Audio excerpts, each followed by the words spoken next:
Just recently, I turned 58. In 2 short years, I'm gonna be the big 6-0. Wow, milestone. I've had a good life. I really cannot complain. There's really nothing to complain about, and if I did, no one would listen anyways. The only thing I look back on, I've been single throughout most of my life. I didn't get married until I was 53, almost 54. Now I know what you're thinking here in the audience. Lots of people get married in their 50s. What's the big deal? Well, you're right. The only thing is, most people that I've met that are getting married in their 50s are doing it for their 2nd, 3rd, and 4th time. They've done that rodeo quite a bit.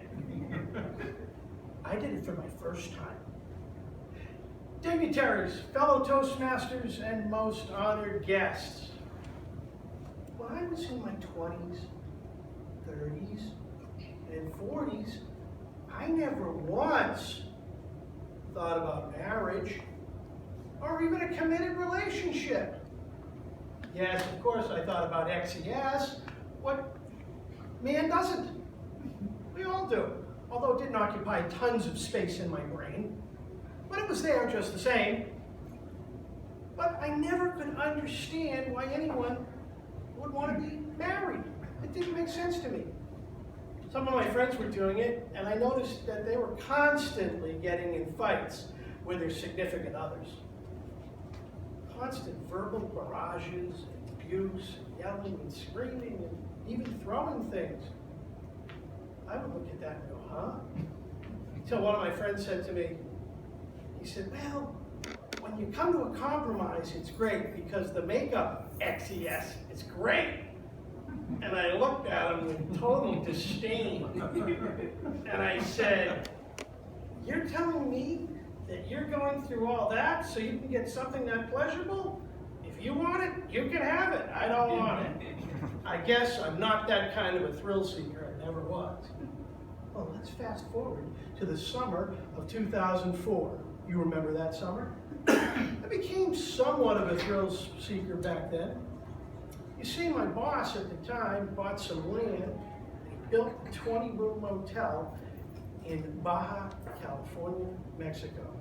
And he said to me, Malcolm, how would you like to run my motel?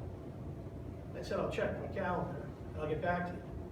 And about 5 minutes later, I said, sure, I'm not doing anything. I'm single. Nothing's going on in my life. Count me in.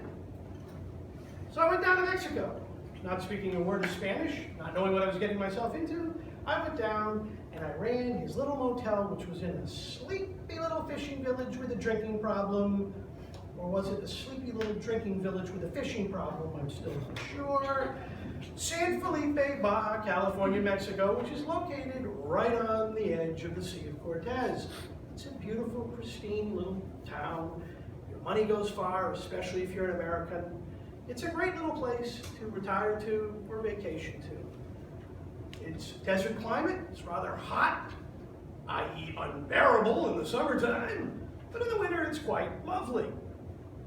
I went down to be the meet and greet for all the Americans at that time that decided they wanted to buy land, build their palatial palace down there for next to nothing on their obscene profits that they made selling their shacks in California and Arizona. Since they didn't speak Spanish either, they decided they'd commingle with me. Well, I was doing this for 2.5 years, and after about 1.5 years, depending on who you talk to, most people thought I was doing a great job, and so did I. Except there was one problem. I was very lonely. All my friends were in the States. I had no significant other, not really wanting one, but I kind of wanted to experiment a little bit at the time. So what did I do? I decided I'd get on the internet, those wonderful dating sites.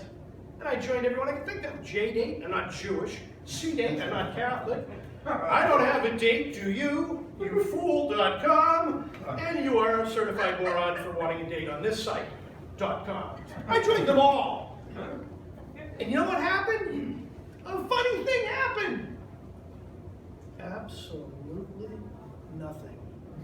I went back to where I started from. I was batting 0 for 119. So I went back to doing what I did best, working hard, being a good meet and greet, making sure my guests were all comfortable. And I decided that I would just tough it out for another 6 or 7 months. And then I said, jeepers creepers, I gotta get on that horse again and try one more time. So I did. This time, instead of going for 119 ridiculous sites that promised me nothing, I got on eHarmony. I'm sure you've heard of it. No, this is not a cheap, shameless plug for eHarmony. I got on that site because they said they guaranteed more marriages. Well, I wasn't at all interested in getting married.